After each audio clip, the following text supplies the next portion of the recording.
Tejashri, sorry, साक्षी.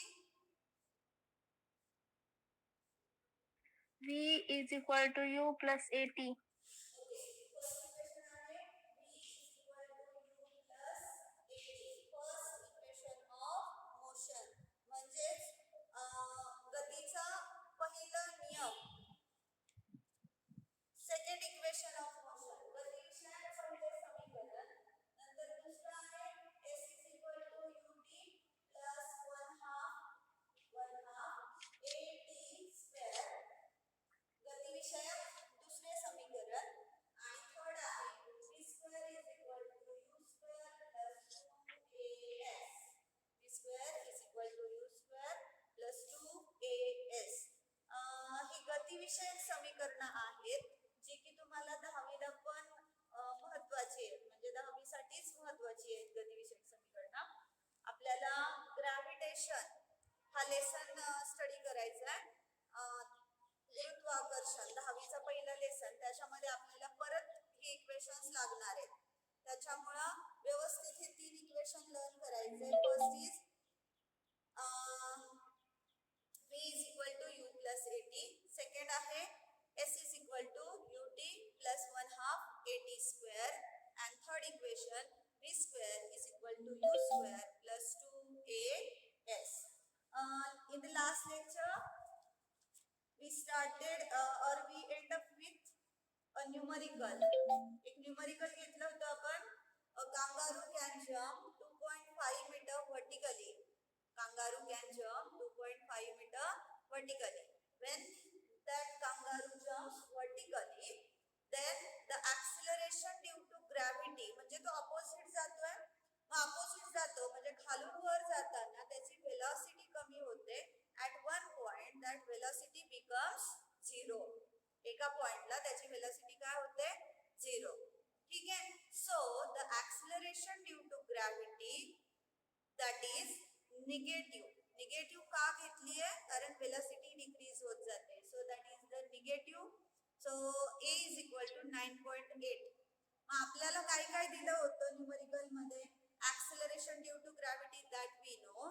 Second one vertically किती metre गेलाय तो 2.5 मीटर म्हणजे S दिलाय तुम्हाला. A आहे माहिती तुम्हाला. देन इट्स फायनल वेलोसिटी एका पॉइंटला जाऊन त्याची वेलोसिटी किती झाली 0. म्हणजे त्याचा आरंभीचा वेग तुम्हाला काढायचा. अंतिम वेग v तो किती दिलाय 0 किंवा काय असेल तुम्ही अंदाज घेतला तर तो काय असेल 0 असेल. एका पॉइंटला जाऊन तो कांगारू थांबेल आणि परत तो खाली येईल. म्हणून फायनल वेलोसिटी काय घेतलीये 0. मग अशा पद्धतीने याच्यामध्ये आपण एक इक्वेशन वापरलं. V square is equal to U square plus 2AS. म्हणजे v तुमचा 0 आहे. 0 square is equal to U square plus 2 into minus 9.8 into 2.5. V 0 आहे तुमचा. U काढायचा आहे तुम्हाला म्हणजे आरंभीचा वेग तुम्हाला काढायचा आहे. आरंभीचा वेग काढायचा आहे 2 into A म्हणजेच ऍक्सेलरेशन ड्यू टू ग्रॅव्हिटी. तो त्याची व्हॅल्यू गुरुत्व त्वरण ते झालं तुमचं minus 9.8 metre per second square. And त्याचं जो डिस्प्लेसमेंट आहे वर्टिकली तो किती वर गेलाय 2.5 मीटर. ठीक आहे. So when we put that value put केल्या तर तुमचं इक्वेशन असं येते. याचं मल्टिप्लिकेशन केलं तुम्ही. याचं काय केलं मल्टिप्लिकेशन तर इथे येतं 49. किती येतं 49 म्हणजे हा 0 गेला. So U square plus 49 is equal to इथं तुमचं 0 आहे. आता U square तुम्ही इकडे घेतला. सो इथं निगेटिव्ह साइन बघा. इथं काय निगेटिव्ह म्हणजे इथं -49 -49. मग तुम्ही एकतर U इकडे ठेवा किंवा U स्क्वेअर इकडे घेतला तर -U square is equal to -49. म्हणून that U square is equal to 49. therefore U is equal to फक्त U काढायचा.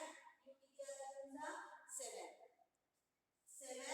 Metre per second. म्हणजेच त्याचा आरंभीचा वेग आला 7 मीटर प्रति सेकंड. ह्या चॅप्टर मध्ये हे इक्वेशन्स खूप महत्वाचे आहेत. आता त्याच पद्धतीचं आपण आणखी एक न्यूमरिकल सोडवूया, which is example number 2 which is given in your text book. याच्यात बघूनच आपण घेऊया. मी स्क्रीन शेअर करते आणि पटपट हे इक्वेशन सांगते तुम्हाला.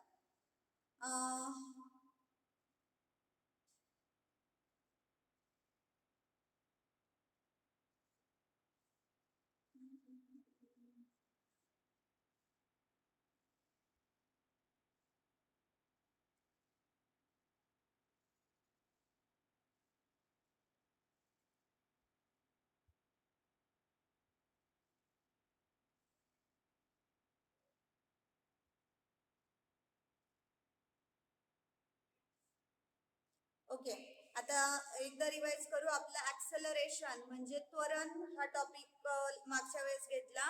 A is equal to V minus U upon T. A is equal to V minus U upon T हे इक्वेशन आलं होतं आपलं. त्याच्यानंतर these are the graphs given. हे जे आहेत हे इक्वेशन ऑफ मोशन आहेत, म्हणजे गतिविषयक समीकरण. ऋतुजा गायके, स्क्रीनवर काही नाही करायचं बाळा. सो हे फर्स्ट इक्वेशन ऑफ मोशन आहे. v is equal to U plus AT. v is equal to U plus AT. इथं दिसतंय तुम्हाला बघा, v is equal to U plus AT. त्याच्यानंतर सेकंड इक्वेशन इथं आलंय s is equal to U T plus 1/2 AT square. आणि त्याच्यानंतर third equation v square is equal to U square plus 2as. ठीक आहे, आपण आता न्यूमरिकल कडे जाऊया. याच्यावर डिपेंड जे न्यूमरिकल आहेत ते बघायचे आहेत आपल्याला. हे कांगारूचं आता आपण न्यूमरिकल घेतलं होतं. त्याच्यानंतर त्याच्यावरचं न्यूमरिकल फक्त मी एक्सप्लेन करते, समजून घ्या. अन एरोप्लेन टॅक्सीज. आता नॉन सेमीच्या मुलांनी तुमच्या समोर पुस्तक असेल तर बघा, नाहीतर मी तुम्हाला सांगते. आणि हे खूप महत्वाचं आहे, एवढं लक्षात ठेवा.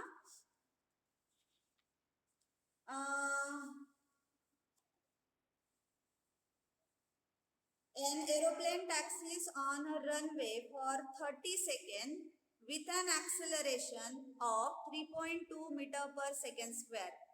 म्हणजेच काय म्हणूया आपण, एक विमान धावपट्टीवर 3.2 मीटर प्रति सेकंड या त्वरणाने 30 सेकंद ते धावपट्टीवर धावलं.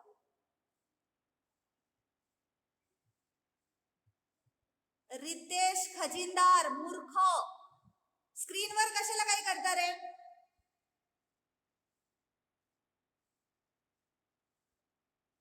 नीट बघायचं समोर, तर ते सोडून द्यायचं, मूर्खासारखं स्क्रीन हे करायचं.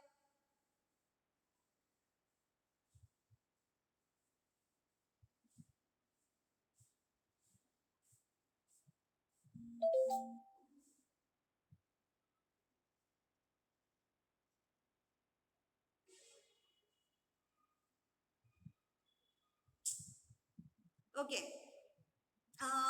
तर इथं दिसतंय आपल्याला ऍक्सेलरेशन दिलंय तुम्हाला. a is equal to 3.2. Before taking off, how much distance would it have covered on runway. मग तुम्हाला डिस्टन्स विचारलंय म्हणजे तुम्हाला s काढायचंय. डिस्टन्स विचारलंय म्हणजेच काय काढायचंय, s काढायचंय. म्हणजेच हवेत एक एरोप्लेन रनवेवर 30 सेकंड चाललं, त्याचं त्वरण आहे 3.2 मीटर प्रति सेकंड वर्ग. या त्वरणाने 30 सेकंद ते धावपट्टीवर धावलं आणि नंतर आकाशात उडालं. तर त्याने रनवेवर किती डिस्टन्स कव्हर केलंय हे तुम्हाला काढायचंय. काय केलं त्याने, रनवेवर डिस्टन्स कव्हर केला. मग इथं आपल्याला काय काय दिलंय बघा. विमान रनवेवर जातंय, तर त्याचा आरंभीचा वेग u काय असेल, 0. u काय आला, 0 आला. त्याच्यानंतर t काय आला, 30 सेकंड. a काय आलाय, 3.2 मीटर पर सेकंड स्क्वेअर. मग तुमच्याकडे इक्वेशन ऑफ मोशन आहे s is equal to ut plus 1/2 at square. Dhanwate स्क्रीनवर काही करायचं नाहीये, नाहीतर मी वेटिंग रूम मध्ये ठेवणार आहे तुम्हाला. S is equal to UT plus 1/2 AT square. मग आलं तुमचं S is equal to UT. U किती आहे 0, T किती आहे 30, टाइम किती आहे 30 प्लस 1/2 A किती आहे 3.2 AT स्क्वेअर. T किती आहे 30 स्क्वेअर. मग याचा फायनल तुमचा आन्सर आलं 1440 मीटर. मग याच्यावरनं तुम्हाला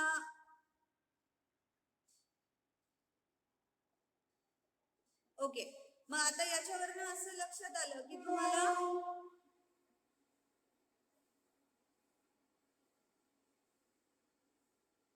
त्यातल्या व्हॅल्यूज ते जे न्यूमरिकल आहे ते व्यवस्थित समजणं गरजेचं आहे. त्याच्यानंतर तुम्ही कुठलं इक्वेशन ऑफ मोशन तिथं वापरणार ते नीट वापरणं महत्वाचं आहे. ठीक आहे. सो त्याच्यानंतर आपण थर्ड इक्वेशन बघूया, म्हणजे थर्ड न्यूमरिकल बघूया.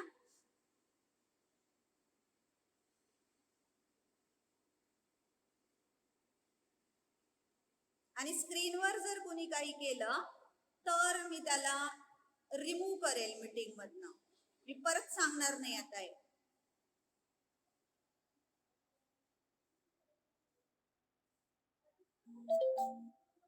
आता कोण आहे?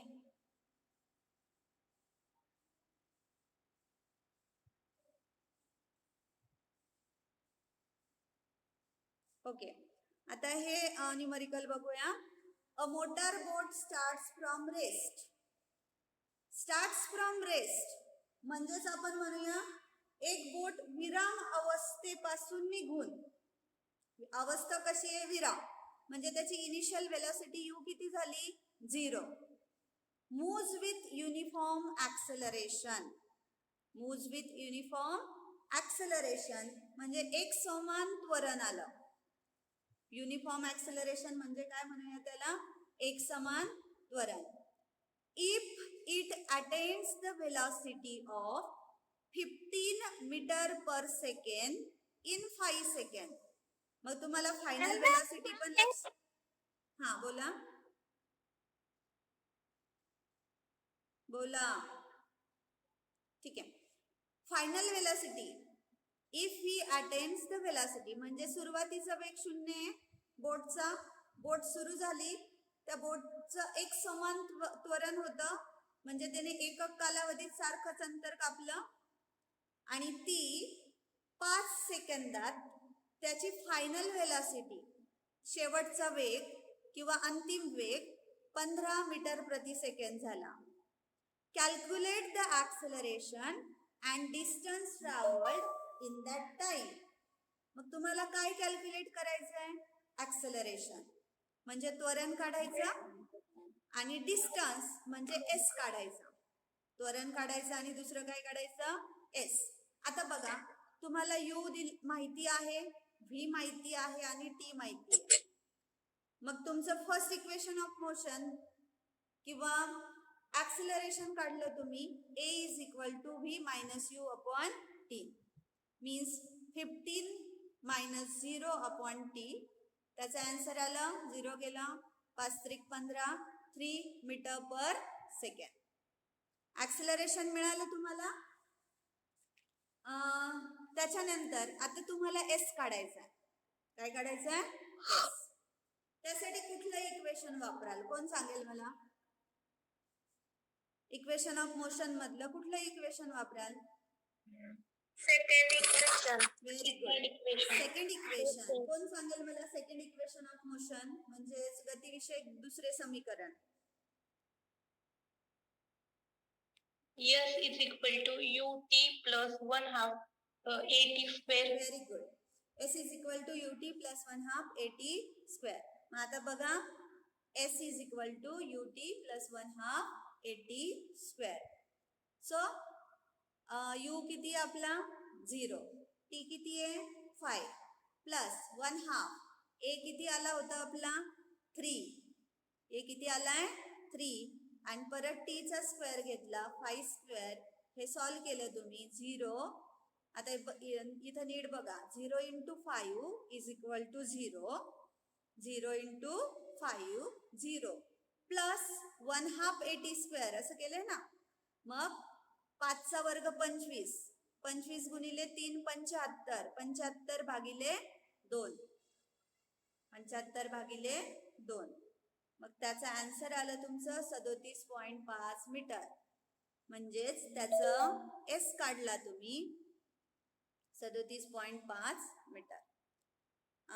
आता याच्यामध्ये परत एकदा बघा. हे झालं. तर इक्वेशन ऑफ मोशन कसे यूज केलेत ते समजलं का आता?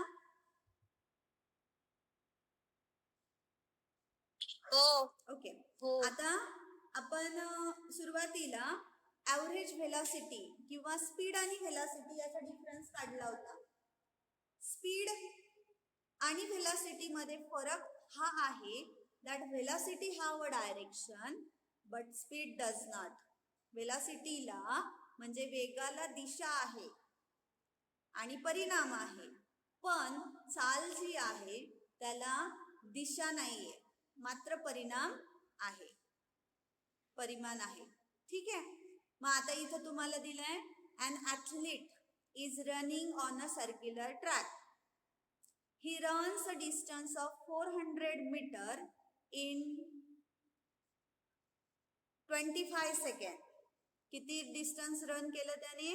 400 metre in 25 second. Before returning to his original position, what is his average speed and velocity? मग आता बघा, तुमचा ट्रॅक कसा आहे? सर्क्युलर आहे. ट्रॅक कसा आहे? सर्क्युलर. म्हणजे तो सर्कलवर धावला आणि परत पहिल्या पॉइंटला येऊन थांबला. 400 मीटर कव्हर केलं आणि परत पहिल्या पॉइंटला आला. म्हणजे त्याने डिस्टन्स कव्हर केलं 400 मीटर. अंतर कापलं ॲथलीटनी 400 मीटर. पण त्या ॲथलीटचं विस्थापन मात्र किती झालं? विस्थापन किती झालं? ट्रॅक कसा आहे? सर्क्युलर आहे. कोण सांगेल विस्थापन म्हणजे डिस्प्लेसमेंट काय आलं? 0. That's important. हे समजणं महत्वाचं आहे. सर्क्युलर ट्रॅक आहे. सर्क्युलर म्हणजे तो ॲथलीट जो ट्रॅक आहे.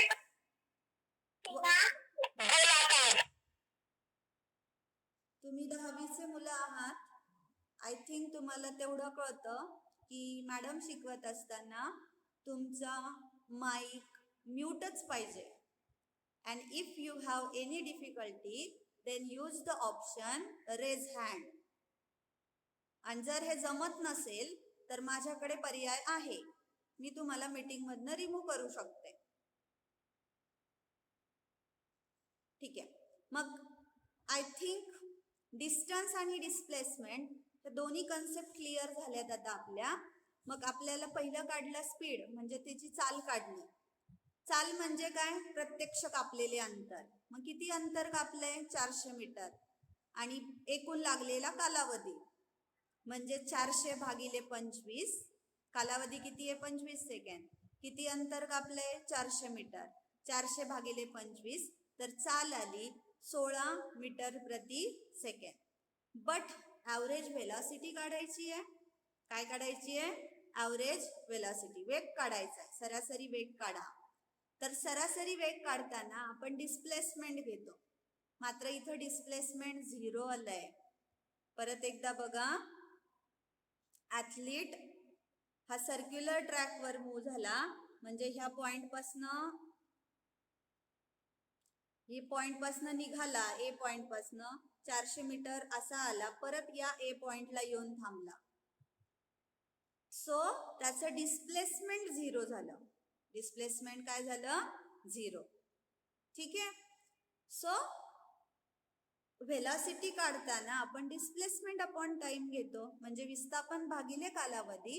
विस्थापन 0 आहे, म्हणजेच इथं तुमचं आलं 0 भागिले 25 बरोबर 0 मीटर प्रति सेकंड. 0 मीटर प्रति सेकंड. आय थिंक हे सगळे न्यूमरिकल जे सॉल्व न्यूमरिकल आहेत ते समजले असावेत. क्लिअर झालेत न्यूमरिकल्स? हो. ओके, आता तुम्हाला एक काम करायचं, टेक्स्टबुक मध्ये क्वेश्चन नंबर 3 दिलाय एक्सरसाइज मधला, पेज नंबर 17, क्वेश्चन नंबर 3 तो एक सोडवायचा आहे तुम्हाला, आणि क्वेश्चन नंबर 7 जो आहे तो एक सोडवायचा आहे. हां, 3 and 7 numericals are important. Science 1 मध्ये न्यूमरिकल्स वर मेनली क्वेश्चन्स असतात. 3 मार्काचा क्वेश्चन न्यूमरिकलला असतोच, त्याच्यामुळे ते परफेक्ट करायचे. आणि हे का सोडवायचे? कारण हे आपल्याला परत 10वीला इक्वेशन ऑफ मोशन परत आहे ग्रॅव्हिटेशन मध्ये. ठीक आहे, आय थिंक होमवर्क लक्षात आलाय सगळ्यांना?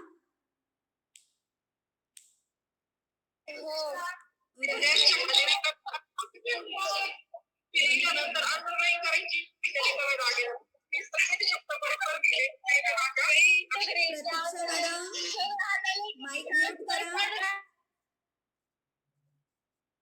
असं का करता मॅडम तुम्ही? नाही हो मॅडम, माझी कनेक्टिव्हिटीचा प्रॉब्लेम मुळे ते माईक अनम्यूट नाही होऊ शकत कनेक्टिव्हिटीमुळे. बरं ठीक आहे, चला. नाही, दुसरा मोबाईल घेतो. क्वेश्चन नंबर 3 आणि क्वेश्चन नंबर 7 वरचे न्यूमरिकल सोडवायचे आणि ग्रुपवर पाठवायचे. आणि परत हे सॉल्व्ड एक्झाम्पल जे आहेत स्क्रीनवर किंवा तुमच्या पुस्तकातले ते एकदा परत बघा, परत समजून घ्या, नाहीतर सोडवून बघा. ठीक आहे, आता आपण पुढच्या पॉइंट कडे जाऊया. आता मी याच्यातूनच तुम्हाला स्क्रीन शेअर करूनच पुढचे पॉइंट आय थिंक डिस्कस करावेत, कारण आपला हा चॅप्टर बऱ्याच दिवसापासून चालू आहे. इक्वेशन ऑफ मोशन आपले झालेत, त्याच्यानंतर आपल्याला पुढचा पॉइंट बघायचा आहे. मी स्क्रीन शेअर करते, परत एकदा सूचना देते, स्क्रीनवर कुणीही काहीही रेषा ओढायच्या नाही.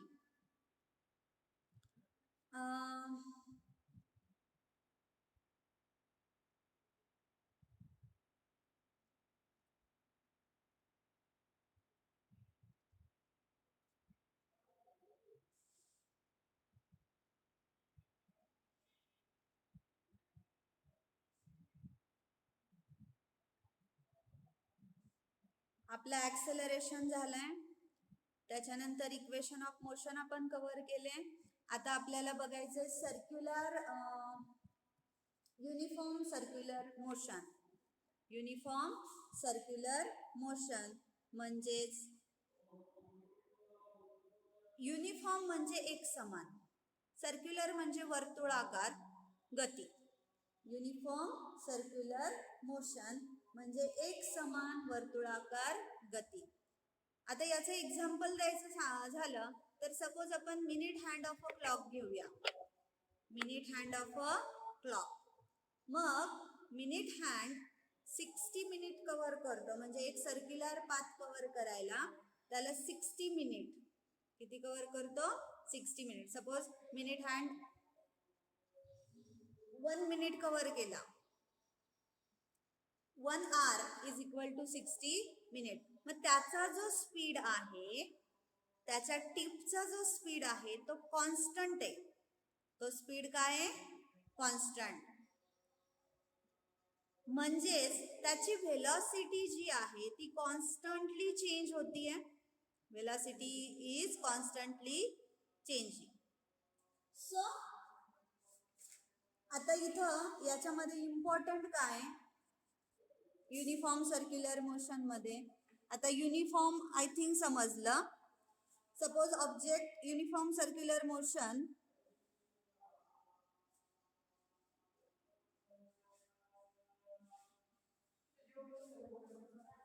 when an object is moving with constant speed along a circular path, the change in velocity is only due to the change in a direction.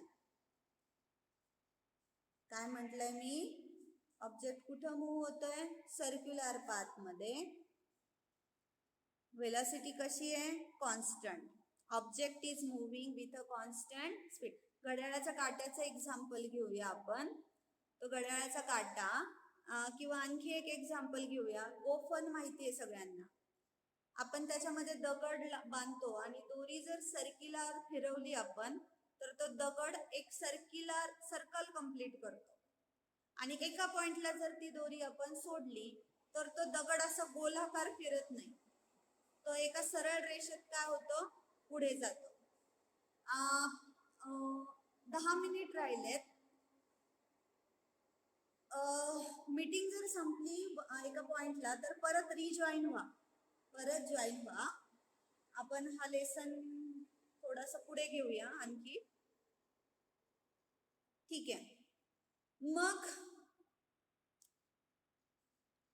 त्या पॉइंटला that goes tangential to the circle, तो stone जो आहे तो गोल नाही जात त्या सर्कलला, म्हणजे प्रत्येक वेळेस त्याची डायरेक्शन काय होते, बदलत राहते.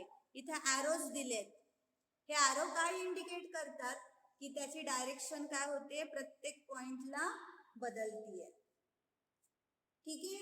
आणि एका पॉइंटला जर आपण तो सोडला तर तो टँजेन्शियल जातो सर्कलला. ठीक आहे. सो इथं बघा, when an object is moving with constant speed along a circular path, speed कसा आहे, कॉन्स्टंट, पाथ कसा आहे, सर्क्युलर, त्याची वेलोसिटी चेंज होते. that velocity change is only due to the change in a direction. प्रत्येक पॉइंटला त्याची डायरेक्शन काय राहते, बदलत राहते. मग ती जी मोशन आहे that is the accelerated motion. Accelerated motion. When object moves with constant speed along a circular path, motion is called uniform circular motion. म्हणजे जेव्हा एखादी वस्तू एक समान चालीसह वर्तुळाकार मार्गाने जाते तेव्हा त्या गतीला एक समान वर्तुळाकार गती असे म्हणतात. जसं घड्याळाचा काटा आहे त्याची त्याचा जी गती आहे ती एक समान आहे. गती काय आहे, एक समान, म्हणजे that travels equal distance in equal interval of time, म्हणून त्याला युनिफॉर्म म्हटलंय. एकक कालावधीत तो सारखंच अंतर कापतो. आणि सर्क्युलर पाथ आहे म्हणून हे मोशन झालं uniform circular motion. Okay, these are the example: wheel of a cycle or bicycle किंवा hands of a clock. मग आता इथं बघा, त्याच्यामध्ये युनिफॉर्म सर्क्युलर मोशन मध्ये तर आपल्याला स्पीड काढायचा आहे. काय काढायचं आहे, स्पीड. मग स्पीड म्हणजे काय, total distance travel divide by total time. Total distance travel, पण सर्कल मध्ये डिस्टन्स म्हणजे त्या सर्कलचा सर्कम्फरन्स आला. सर्कम्फरन्स म्हणजे परिघ, वर्तुळाचा परिघ माहिती आहे सगळ्यांना. काटा गोलाकार फिरतोय म्हणजे परिघ कंप्लीट केला त्याने एक, म्हणजे तो सर्कम्फरन्स. आणि सर्कम्फरन्सचा फॉर्म्युला आहे आपला 2πr. म्हणून तुमचा स्पीड युनिफॉर्म मोशन आहे, स्पीड म्हणजेच इथं वेलोसिटी आली. So v is equal to 2πr upon t. Circumference समजलं? बोला, सर्कम्फरन्स म्हणजे परिघ.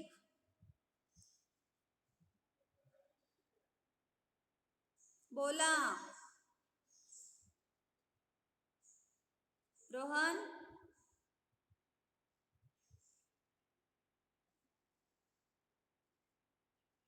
माझा आवाज येतोय का? हो. ओके, मग बोला ना. सर्कम्फरन्स म्हणजे काय, परिघ. मग वर्तुळाचा परिघ त्याचा फॉर्म्युला आहे 2πr. मग आपल्याला युनिफॉर्म सर्क्युलर मोशन मध्ये जर स्पीड काढायचा असेल, इथे तुम्हाला काय दिलंय बघा. If an object is moving along circular path of radius r, then it takes time t to come back to its starting position. Its speed can be determined by using formula speed is equal to, circular path आहे म्हणजे परिघ आला वर्तुळाचा, distance म्हणजेच काय, परिघ. Circumference upon time, so v is equal to 2 pi r upon t. Okay. अरे यार,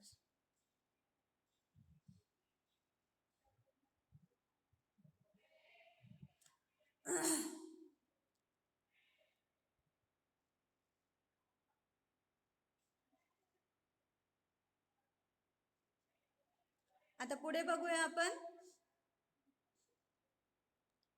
पुढचा आणि अत्यंत महत्वाचा point, Newton's laws of motion. Newton's laws of motion. मग न्यूटनचे गतिविषयक जे नियम आहेत ते आपल्याला स्टडी करायचे.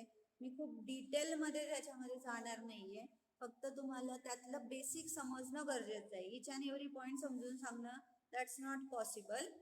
So Newton's law of motion मध्ये आपल्याला न्यूटनचा फर्स्ट लॉ पाहायचा आहे.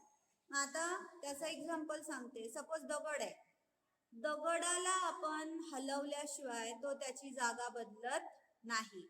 म्हणजे एखादा ऑब्जेक्ट रेस्ट मध्ये असेल, स्थिर असेल, तर तो स्थिरच राहील.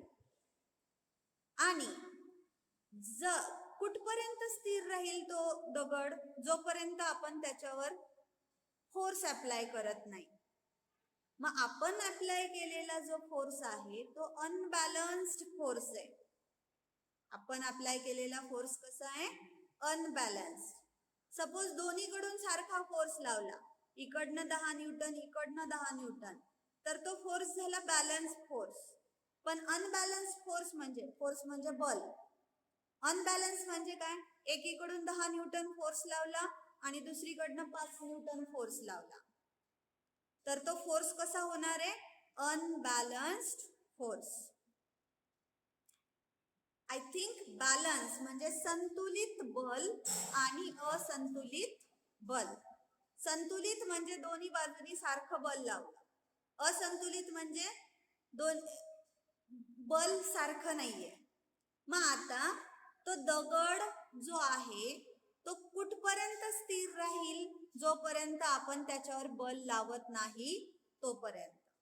आपण त्याला ढकललं म्हणजे आपण मस्क्युलर फोर्स यूज केला, स्नायुबल वापरून आपण दगड ढकलला, तर तो ढकलला जाईल म्हणजे पुढे जाईल.